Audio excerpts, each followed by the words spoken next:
Wednesdays. That's DB. I'm Ravi Lulla. We are joined now by Sam McKewon from the Omaha World Herald. Sam, how are you this morning? Hey, I'm great. How are you guys? Good. How's the proverbial weather in the capital city? Did you lose anything overnight? Any excess leaves in the yard? That temp changed in a hurry. It's great. There's not going to be any rain or snow for your game tonight, and that makes me happy because there won't be any alterations to the conditions that change that game. It's going to be a lot of fun to watch Westside and Millard South play at relative full strength and on a field that won't be wet or anything. It's going to be a lot of fun. That's a big game tonight, and I'm looking forward to it. I'm going to be honest, Sam. I think DB would have preferred some precipitation. Maybe. Yeah, they're clearly a handful. We didn't finish charting, but they've converted. I know we looked at their situations in third and long. On more than 4 occasions, they've converted a third and longer than 16. Yeah, I believe it. Got to get their quarterback to the ground. If Tom was able to run around and make plays, it's hard to cover all their receivers for very long. It just kind of depends. I think it kind of comes down to whether Westside's pass rush can get him sacked. If you don't get him to the ground, he will go and make a play with his feet or he'll throw it downfield. So I'm confident Westside will score. I think North South will too. It probably comes down to the final quarter. Sam, moving on to Nebraska here. I was opining earlier in the show. That's a good word. I was trying to recall the last time against a quality opponent, which, to say what you will about Wisconsin, they're better than a bottom feeder in the Big Ten, and they're obviously a power school. I mean, look at how they played in their losses. Penn State. Yeah, I mean they've played Oregon well in a lot of their losses. Considering opponent and what it looked like, when's the last time you saw Nebraska's offense look that coherent? A long time. I mean, I think, they've played some teams over the last 7 or 8 years where the offense played real well. I think of Ohio State in 2018, when Nebraska put 31 up on Ohio State that day, talking specifically about the offense. But there wasn't anything at stake that day in Columbus. Nebraska could kind of play free, and there was a lot at stake on Saturday, and everybody kind of felt it, and the offense just kept going. It wasn't like, hey, we're going to score 3 touchdowns and then feel comfortable. No. They kept going, and they kept rolling, and they kept making plays. And over the course of a game, when you start making plays, then that other team starts making mistakes. And so Wisconsin did have 3 personal fouls in effect on that one drive, but that's part of what starts to happen when you get into a defense and then they react by, getting sloppy or getting angry or whatever. And so, I thought Nebraska's offense played terrific football. I thought Dylan Raiola played really well. I thought Emmett Johnson got the opportunity that I felt like he had earned more than a month ago. And I think they'd have one more win if Emmett had been playing the snaps that he played on Saturday. So I thought it all looked really good. And then, look, they played the tight ends. They thought we're going to give them the best chance to win. And that was Lindenmeyer and Borkircher, and I thought that was interesting. And thought the line blocked well. Didn't give up a sack. It's the best game that they've had all year and in some time. Hey, Sam, let me ask you something. Real time, when you're leaving that game and you're getting ready to head down and get your spot for the presser, did it seem like Nebraska had thrown the ball 38 times? Not exactly. Although I was shocked that number was as high as it was.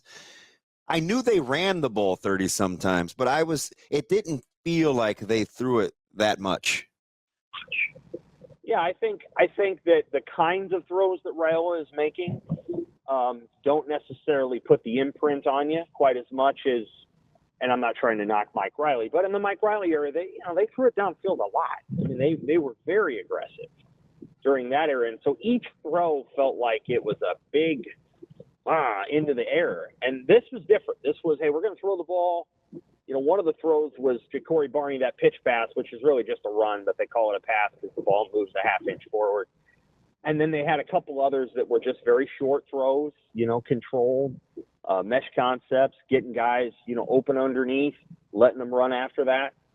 Just little things like that. And it's like an extended version of the run game, but they're called passes. And so I think they probably threw, 25 passes, and they threw about 13 of the others. And Raiola is very good in that setting. He's effective. He throws the ball relatively on time. I think he got very comfortable with that mesh concept, where there'd be a curl kind of in the middle or whatever you want to call it. A couple of them were drops. That's not his fault. He looked comfortable in the RPO. Banks dropped a touchdown in that setting. So Raiola played really well, and honestly could have had bigger numbers if guys had caught the ball. So, we'll see where it goes from here. But I like what they're doing in the pass game. Yeah, I think one of the subtle things that it's interesting to watch is when you play a team that played as much man-to-man as Wisconsin did, I think it actually hurt them more in the run game, where I could see where Coach Holgorsen was formationing Wisconsin to death with motion, and then they would get out leveraged. The touchdown run to go back and watch that run to Dowdell. I think it was maybe 10 or 11 yards. I don't know how far away it was, but I think Dylan put his hands up practically at the handoff. Yeah, immediately. Because of, back more, motion. Then they would come back. Then they hand the ball off. You're short a guy in the fit because he's out leveraged. I mean, stuff like that is hard to pick up on real time, but going back and watching it, it's a credit to Coach Holgorsen in the run game for how Wisconsin liked to play pass defense in the secondary. For sure. Yeah, and I thought they did a really nice job of winning inside and pushing around the Wisconsin interior defensive linemen, who are not the same players as they were, 3 or 4 years ago. And then they had that where they'd put trips to one side and they'd run into the boundary with kind of a, pulling guards. And that was a nice run a couple of times. I think you'll see some variation of that against Iowa. I mean, Iowa's a different defense. They're going to do different things, but I think there's a working model going forward. And they have a sense of, I think, who they want to be and what they want to do. And it doesn't sacrifice power football. Like Rule said, they were running a 2-minute drill and 12 personnel. But it also, spreads it out a little bit and gets Raiola the opportunity to play out of the shotgun with some rhythm. And again, I thought it looked really good. And, I don't know what it's going to mean against Iowa. They probably got to score 21, 24 points to beat Iowa. I don't know if they will, but I do think that they've got some answers going forward. What's that? It seems high. Yeah, I know. A lot of the games against Iowa have been higher scoring than people would think. That's just last year's game. Iowa scored 13, but Iowa has won games in this series scoring 27 multiple times, 28, 26. You probably have – now, I know that was the Frost era, but you're going to have to probably score 24, I think, to beat Iowa. I think Iowa's going to run the ball really well. And, there's things on Nebraska's defense that have to be fixed, and that'll get fixed in the offseason, presumably through development of players and potentially in addition to the transfer portal. But Nebraska's defense is kind of holding on right now. You can tell that unit is banged up and also has lost a little bit of its whatever from last year. Sam, before we're moving on to Iowa all the way, are you surprised at all just how quickly Dylan Raiola has gotten not only comfortable, but I think looked as the best version of himself that we've seen all year in basically, in 3 weeks, going from UCLA to Wisconsin? Are you surprised at how quickly that happened? I'm a little surprised, but I also don't want to discount that one of Raiola's skills or one of his strengths is that he's able to, process the game and understand what's being asked of him and make decisions that are prudent. Now, he has at times put the ball in harm's way a few times this year, but he's generally a prudent decision maker, and even to some degree a little conservative. And so, I think this is something that he could have done. I think there's certainly aspects of his game that are still coming. I think he'll probably develop a little bit more of tendency and skill set to scramble, that's still something that's coming. You don't have to be. I think there's a middle ground when it comes to scrambling that he needs to find. You don't need to be Lamar Jackson at all, or Josh Allen. You need to be a guy that can go get a first down. And so I think that's an area that he will develop in the offseason. But no, I mean, there's things he does really well and is effective at executing. And I think Holgorsen plays into that well. I think part of that is his continuing maturity from his body type too, right? As he gets healthier over the off season and continues to work on fitness, I think that part of his game will just naturally evolve. Agree. The phrase I use is like just lean out, and I think that happens to athletes as they go in their careers. I mean, who am I to talk about leaning out? What I would say is that as athletes get better and better and more elite, they get more flexible and they kind of lean out a little bit. And I would like to see more Nebraska football athletes kind of get to that. I don't know that you need linemen that are 380 pounds unless you're using a certain kind of blocking scheme, which Greg Austin used. So I'd like to see some of it lean out a little bit. Some of Nebraska's best defenders are in some ways undersized. I mean, Ty Robinson's their best defender, and he's not undersized at all. But John Bullock has been playing, quote unquote, undersized for 2 years, and I'll still take him in an alleyway. So I think you need to get Nebraska. And Emmett Johnson's not a big guy, but he's a player. Ja'Cory Barney's not a big guy, but he's a player. I think size is a little overrated as it relates to the quality of a football player. I think I agree. Elasticity, tenacity, athletic movement, explosiveness, those things are more important. Now, if you can get a Saquon Barkley who has all those things and he has, the legs that he has, that's great. Obviously, that's an incredible combination, but you don't need that. What you need is the things that Ja'Cory Barney has. And still, Saquon Barkley's the key to him being him is his balance and his ability to play at 45s. Like if you strip everything away, the quadzillas, the whole nine, it's his balance and his ability to play at 45-degree angles. And I actually think that's a lot of, to your point, that's a lot of what football is. Yeah. Yes. I think to some degree Nebraska's not had as much of that in recent years. I mean, you go back to 21 and they had maybe about the largest team in America. Yeah, they're too big. I remember I was pulling my hair out. Great looking team in terms of coming off the bus. But I think the flexibility and the elasticity of their bodies and all that wasn't quite what it needed to be. And then you watch UCLA and USC the last 2 weeks when Nebraska was playing them and like, yeah, that's kind of – Nebraska needs a few more of those guys. They need a few – I mean, Woody Marks is probably the best player Nebraska's faced this year on offense. Maybe not, but very, very close if he isn't the best. And, that guy's not tall, but he's got all the components that you want. And Ja'Cory Barney, again, just watching him again on Saturday, the guy just doesn't go down easily. He makes somebody miss. He usually breaks a tackle, and he's like 165 pounds.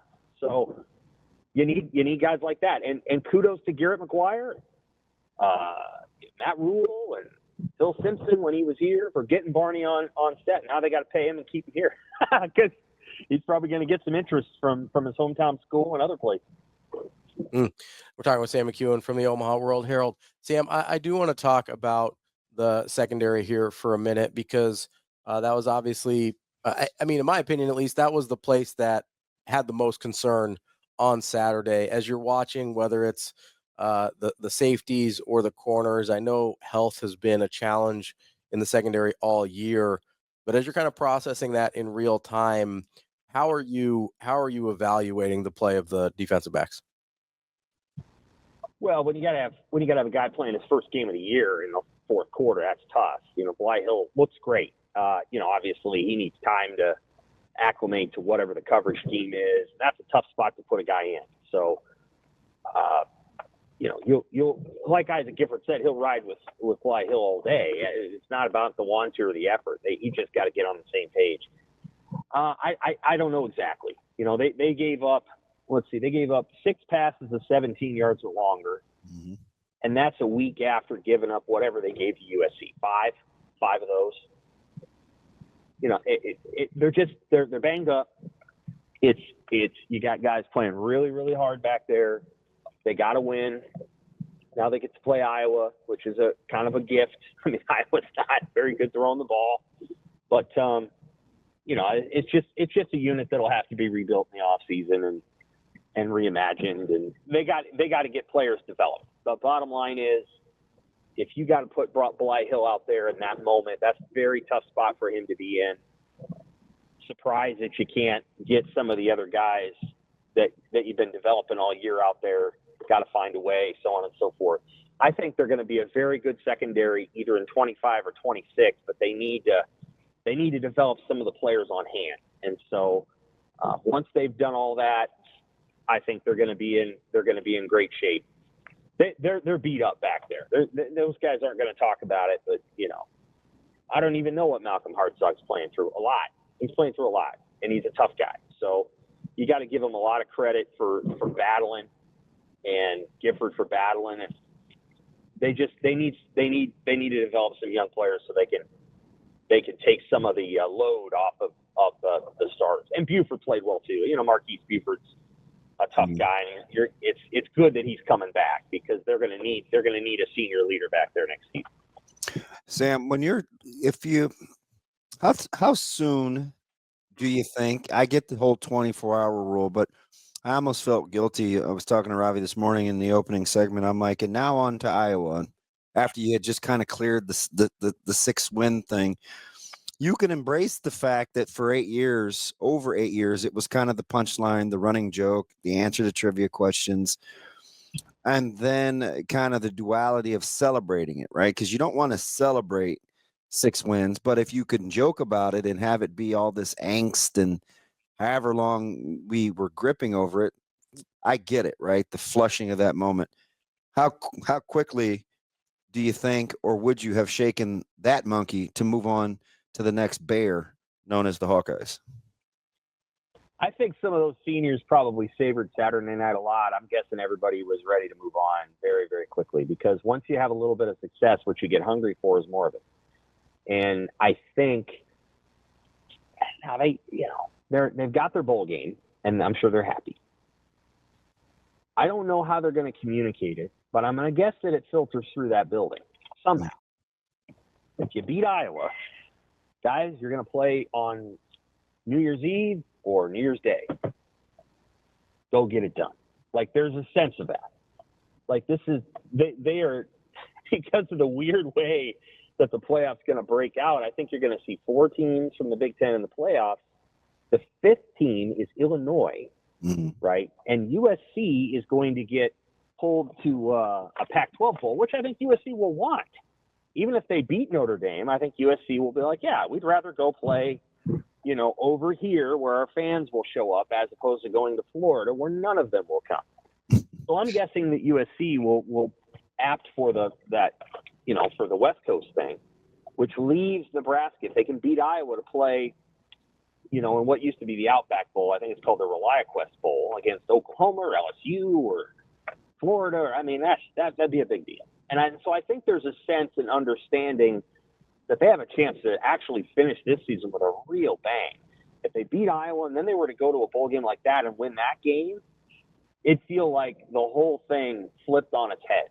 And it would incredible momentum going into the offseason. Now, you don't beat Iowa, then you're probably going to the Guaranteed Rate Bowl, and you're doing what you do down there against whoever they find, and probably a good team, because the Big 12 is going to get one team in the playoffs. So they're probably going to have to play an 8 or 9 win team down in Phoenix. But we'll see what happens. I think they're probably really hungry, and they can beat Iowa in the right way, in the right moment. They can do it. They need to really have just the game of their life stopping the run, because Iowa's run game is really special, and Nebraska has actually struggled to stop Iowa's run game. Except for 22, they've really struggled to stop it every single season, regardless of how bad Iowa's offense is. So I'll be curious to see how Nebraska manages it. Sam, how much do you think how likely do you think it is that Nebraska looks at a third string Iowa quarterback and just says, hey, if he can beat it, throw it over? Yeah. They tried that last week with Locke, and he made him pay. If he can beat it, well, he made him pay, but they still won by 20. So, I mean, like, I guess how much let's like, hey, just Caleb Johnson, good luck. You're going to see 8 men in the box all day. If third string Iowa quarterback can beat us, more power to you. He's a great player. Yeah, Iowa's not going to care if Nebraska puts 8 or 9 guys in the box. They'll run it anyway, and they will run it. They will likely run it well. So what Iowa's going to do, what Iowa does to some degree, is what Wisconsin used to do back before they fired Paul Chryst, which is they'll run some zone stuff, and they still run that well. I mean, that's ingrained in the Iowa playbook. But they will get power, and they will find lanes for that guy. And the more guys you put in the box, actually, the bigger risk it is, because there's nobody left if he gets through that first line of defense. And so this is one of those games where Nebraska's probably going to load up the box, but that increases the risk that Iowa's going to break a 80-yard run.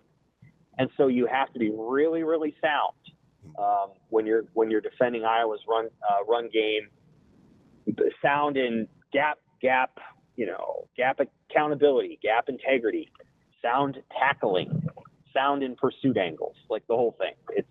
It's going to be very challenging. Iowa's gone to more of a Wisconsin-based run game. That's the way I would put it, or the old Wisconsin run game, and it's good. It's very, very good, and they're gonna have Nebraska has its hands full. Now, if they slow that down, the law firm of Jackson Stratton will probably have some problems, but they got to slow down Iowa's run game first. Sam, we appreciate your time as always. We will talk to you again soon. All right, take care.